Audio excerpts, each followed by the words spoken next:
तो सबसे पहले आप सभी ईपीएस 95 पेंशन धारकों को और भी सभी लोगों को हमारी तरफ से नमस्कार, अस्सलाम वालेकुम, सत श्री अकाल। दोस्तों, आप सभी का स्वागत है आप सभी के अपने इस न्यूज़ चैनल पर। दोस्तों, जो हमारी आज की खबर निकल के सामने आई है वह कुछ यह है। सरकार ने इन 58,275 पेंशन धारकों को दी बड़ी राहत। पेंशन धारकों के बैंक अकाउंट में पेंशन जमा। भारतीय सेना से रिटायर हुए कई अधिकारियों और जवानों को पेंशन मिलने में दिक्कत हो रही थी। कुछ की पेंशन 2 महीने से नहीं आई तो कुछ को 1 महीने की पेंशन नहीं मिली। रिटायर अधिकारियों ने अपनी बात रक्षा मंत्रालय तक पहुंचाने के लिए सोशल मीडिया का सहारा लिया था। कई रिटायर अधिकारियों ने इस संबंध में ट्वीट किया है और नाराजगी जाहिर की है। रक्षा मंत्रालय ने 24 घंटे के भीतर इस मामले में राहत दी। रक्षा मंत्रालय ने कहा कि 58,275 पूर्व सैनिकों के जीवित प्रमाण पत्र वेरीफाई नहीं हुए थे। ये पिछले साल नवंबर तक होने थे, लेकिन अब उन्हें 25 मई तक का वक्त दिया गया है। सभी को की पेंशन बुधवार शाम तक अकाउंट में आ जाएगी, बताया था। दरअसल पेंशन के लिए नए सिस्टम की वजह से ये दिक्कतें आई। एक अधिकारी ने बताया कि पेंशन देने की जिम्मेदारी principal control of defence account pension PCDAP की है, जिसका ऑफिस इलाहाबाद में है।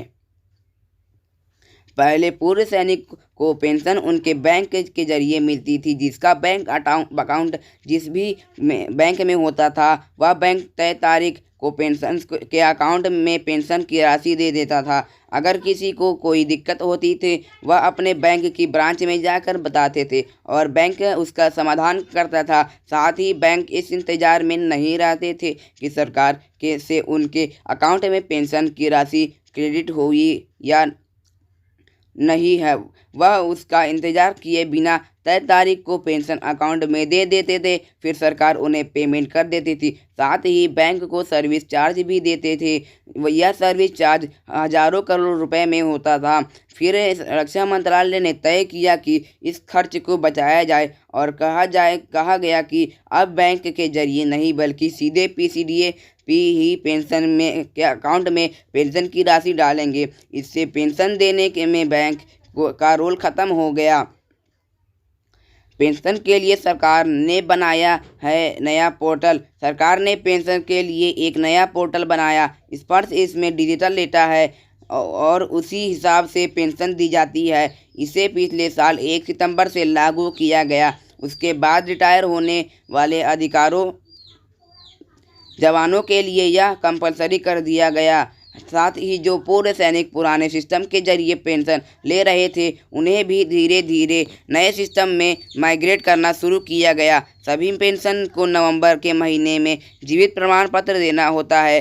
पहले पूर्व सैनिक इस प्रमाण पत्र को अपने बैंक में जमा कर देते थे और कोई दिक्कत नहीं आती थी, लेकिन अब नए सिस्टम में उसे स्पर्श पोर्टल में अपलोड करना है। कुछ पूर्व सैनिकों ने अपने बैंक के जरिए यह जमा कराया। कुछ बैंक ने तो उसे पोर्टल पर अपलोड कर दिया, लेकिन कुछ बैंक ने नहीं किया। जिनके जीवन प्रमाण पत्र अपलोड नहीं हुए उनकी पेंशन रुक गई। इस तरह कुछ पूर्व सैनिकों को 2 महीने की पेंशन नहीं मिल पाई तो कुछ को 1 महीने की।